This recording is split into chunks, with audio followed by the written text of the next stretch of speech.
Dans la vidéo 4, on va apprendre comment effectuer un test T aux échantillons appariés. Et on prend le même exemple que dans la vidéo précédente, où un expérimentateur veut étudier l'influence de l'alcool sur les compétences de conduite de voiture. Et pour répondre à sa question de recherche, l'expérimentateur fait varier la quantité de l'alcool à deux modalités, 0 bière versus 2 bières. Donc, la même VI que tout à l'heure, quantité de l'alcool à deux modalités, 0 bière et 2 bières. Sauf que cette fois, l'expérimentateur utilise un plan expérimental à mesure répétée. Ça veut dire que tous les participants vont participer à toutes les conditions. Donc ici, par exemple, les sujets commencent par la condition 1, où ils vont voir 0 bière. Après, l'expérimentateur va mesurer leurs compétences de conduite dans cette première condition, avec 0 bière. Donc, il va mesurer la déviation d'un parcours prédéfini, donc la même VD que tout à l'heure. Ensuite, les mêmes participants vont participer à la deuxième condition. Cette fois, ils vont voir 2 bières et ils vont refaire un test de conduite où l'expérimentateur va mesurer la déviation d'un parcours dans la deuxième condition. Donc, à la fin de l'expérience, il a les scores de tous les participants dans la condition 0 bière et les scores de tous les participants dans la condition 2 bières. Et il veut savoir, bien sûr, s'il existe une différence entre les deux conditions. Donc, il va calculer les moyennes par condition et les comparer. Et si on compare deux moyennes, on utilise toujours un test T. Et cette fois, on va effectuer un test T aux échantillons appariés.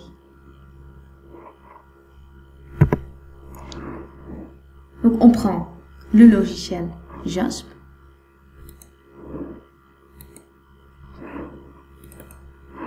J'ouvre mon fichier de données. Et je vois que, comme toujours, chaque ligne dans le fichier de données correspond à un sujet. Et par sujet, j'ai son score dans la condition 0 bière et dans la condition 2 bières.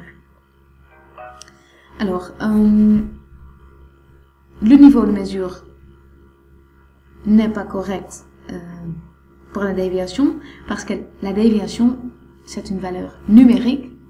Donc, je le change rapidement. Et vous voyez que cette fois, la VI a été divisée en deux colonnes différentes, une pour chaque modalité.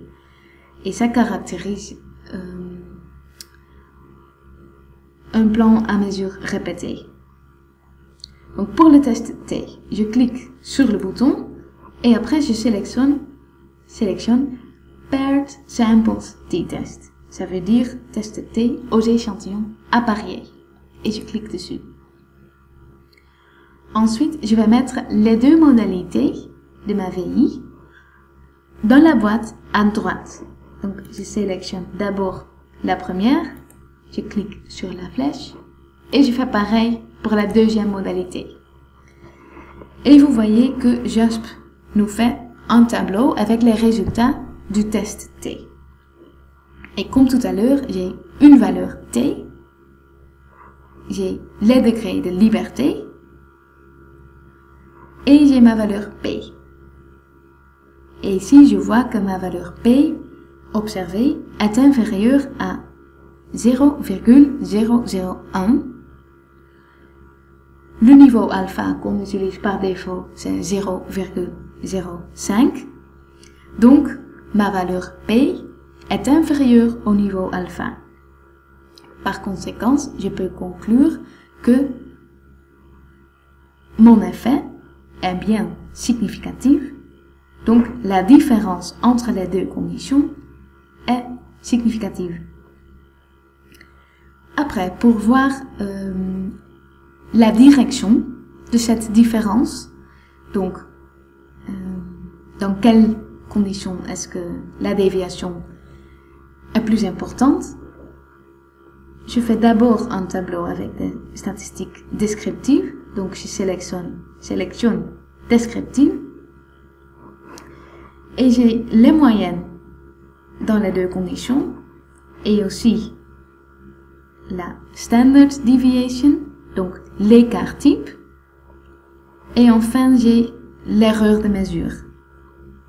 Alors, je regarde les moyennes et je vois que si les participants n'ont pas bu de bière, ils montrent moins de déviation par rapport à la condition avec 2 bières. Ensuite, je veux aussi une figure. Donc, je sélectionne Descriptive Plots et je me fais une figure et ça confirme que la déviation est plus importante si les sujets ont bu des bières par rapport à la condition sans bière.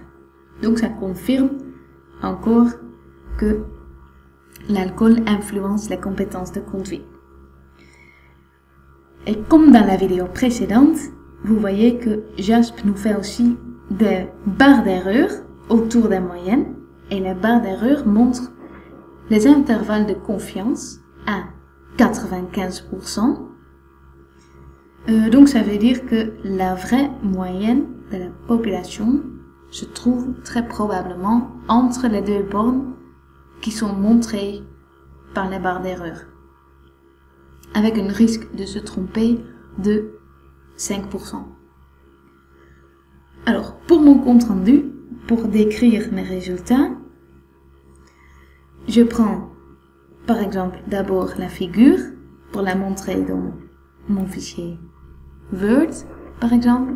Donc, je fais coller.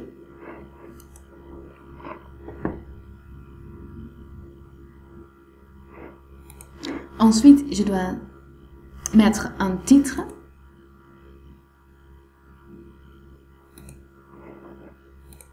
Qui doit être aussi précis que possible.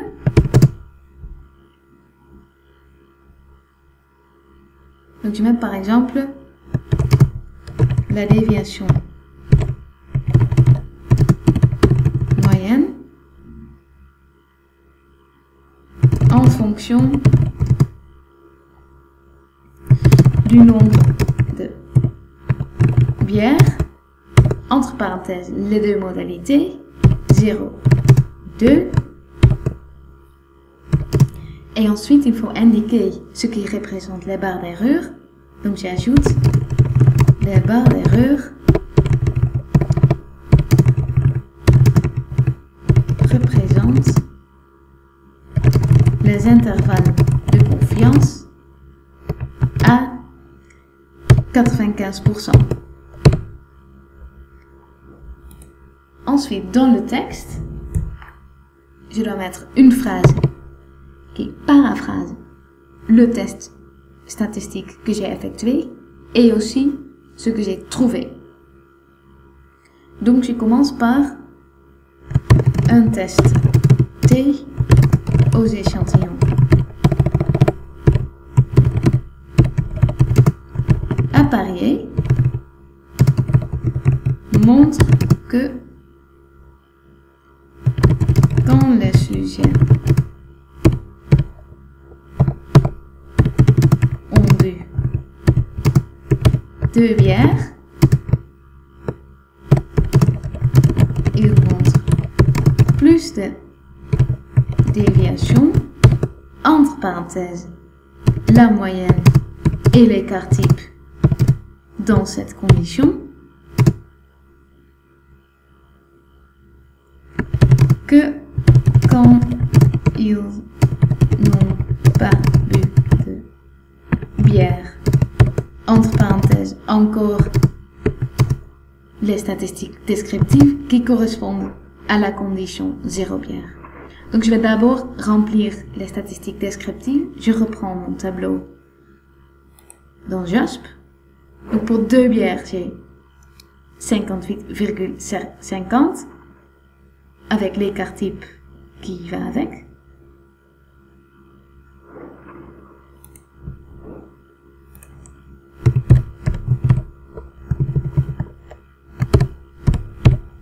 Et pareil pour la condition 0 bière.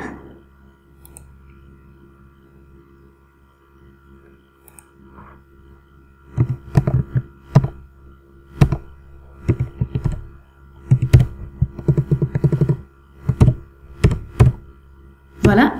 Et à la fin, il faut mettre les résultats du test T. Donc, je commence par la lettre T.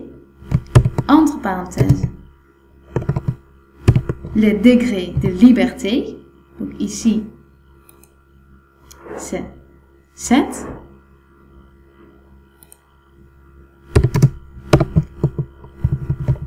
Et T, on met en cursif. Voilà.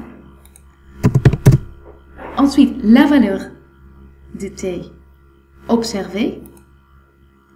Donc, moins 12,89.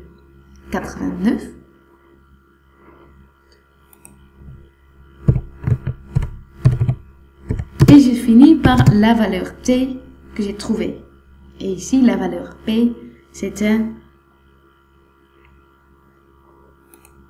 inférieur à 0,001. Ok, c'est tout pour le test T aux échantillons. À parier, la prochaine fois, on va faire une analyse de variance, une ANOVA.